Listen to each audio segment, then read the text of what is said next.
Alright guys, it's official like a referee's whistle. Bud Light, or should I say Anheuser-Busch, has finally officially responded to the controversy that's been boiling over for the past week or so with respect to the brand, specifically Bud Light, onboarding transgender individual Dylan Mulvaney as a brand ambassador.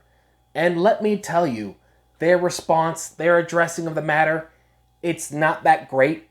It honestly feels like some hardcore pandering and damage control, and not in the most effective manner. My name's Greg Hoyt, and we're going to dive into the details of this faux apology here on The Breakdown.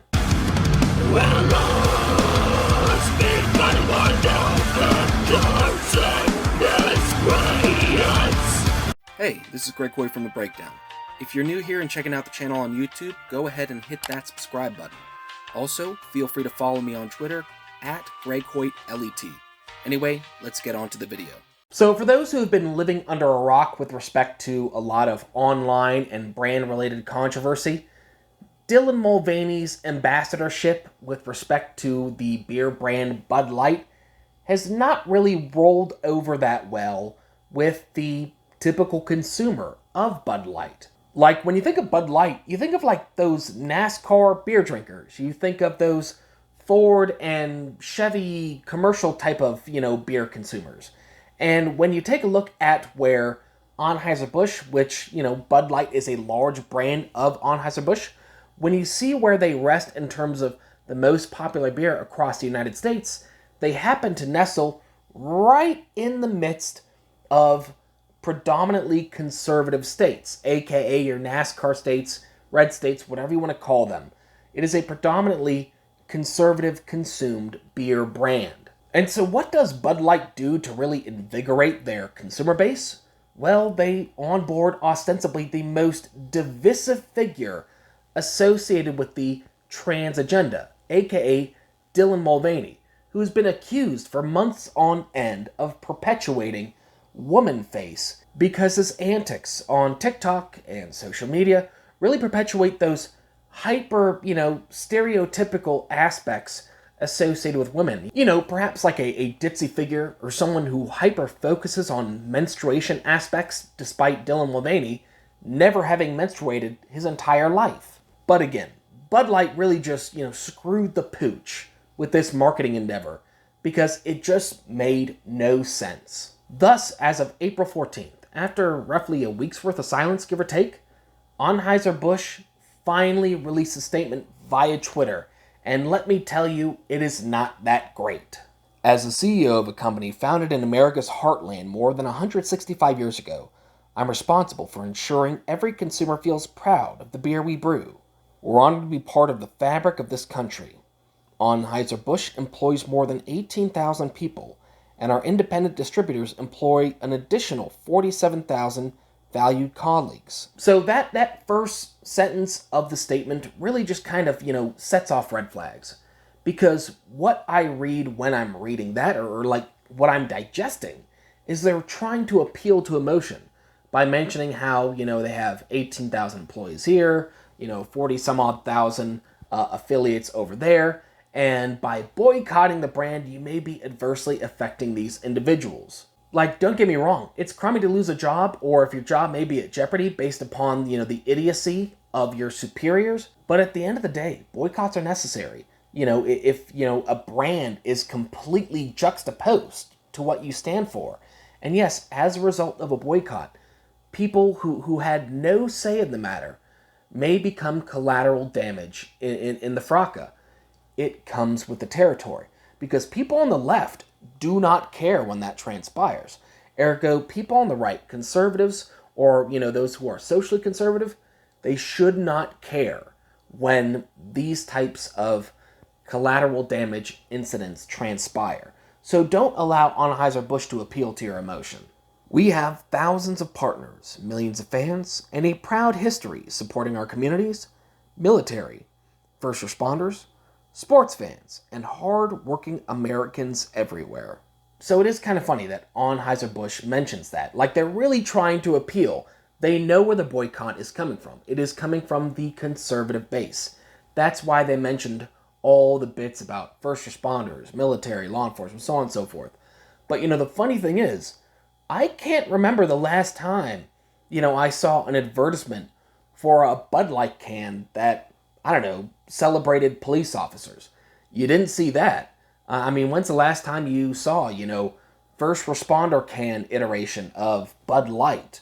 Or when was the last time they approached an individual firefighter or an individual heroic police officer and made them special cans with their image emblazoned on the can? No, they decided to not only make Dylan Mulvaney an ambassador, but they emblazoned his image on a can, a special can sent directly to him. And Dylan Mulvaney has done nothing more than pretend to be a woman for the past year. We never intended to be part of a discussion that divides people. We are in the business of bringing people together over a beer. Time out. I'm going to call bullshit on that one, all right? By onboarding Dylan Mulvaney as a brand ambassador, Bud Light, and by extension, Anheuser-Busch, absolutely wanted to be part of this broader discussion with respect to the controversies surrounding the T's of the Alphabet Mafia. I'm sorry, call it what you will. They absolutely wanted to be part of the conversation. They wanted to be part of the discussion because they thought they were going to get nothing but beautiful accolades and claps and cheers and affirmations of their bravery and, comments like, "You go, girl." But it didn't play out exactly like they anticipated it would. So their assertion that they didn't want to be part of this conversation, no, bullshit.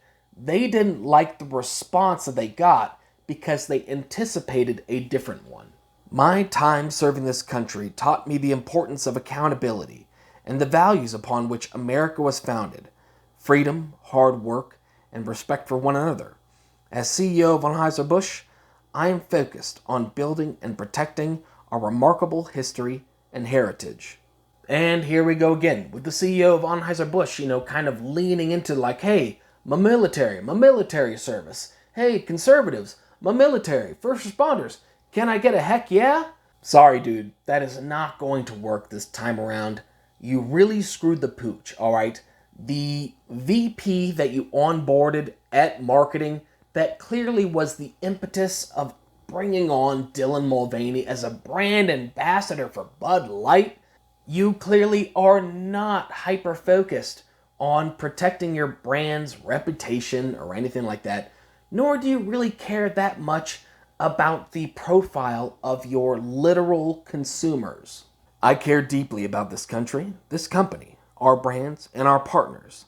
I spend much of my time traveling across America, listening to and learning from our customers, distributors, and others. Again, that is another lie. That has to be a lie. Because if you were traveling across America, listening to your customers, your distributors, and the ilk, so on and so forth, what in the hell would make you think it would be okay to greenlight Dylan Mulvaney as a brand ambassador of Bud Light? Who, keep in mind, Dylan Mulvaney, it is fair to suggest that a majority of his audience is under the age of 21. They're under the age of even just consuming alcohol. And you decided to bring on him as a brand ambassador. Like, outside of the controversies associated with, his endeavors in woman face, you have to take into consideration that a large majority of his audience is ostensibly not able to legally consume alcohol. So no, I do not think the CEO of Anheuser-Busch is listening to his customers, distributors, and the ilk. I'm sorry, he's not. That is just complete bullshit and it's statement fluff. Moving forward, I will continue to work tirelessly to bring great beers to consumers across our nation. Number one, if you were working tirelessly to bring great beers to consumers across this nation, you would have just gotten rid of Bud Light. Bud Light is disgusting. Number two, I don't suspect you're working tirelessly, considering that it took you, in excess of a week to issue a statement pertaining to ostensibly one of the biggest controversies associated with an Anheuser-Busch brand in the past, I don't know, 5-10 years. Taking a week and a half's time to address, the elephant in the room when it pertains to one of your brands is the antithesis of working tirelessly. Working tirelessly would be like, hey, we've got a statement out in 5 hours, 10 hours, a day. It's not a week and a half's time, give or take, to address, again, the elephant in the room. Anyways, guys, that's pretty much the long and short of it. This is a video that I really just threw out Johnny on the spot because I saw the response that came from Anheuser-Busch, and I'm like, okay, I got to put something out there. So again, let me know your thoughts on the matter. Drop your thoughts in the comment section.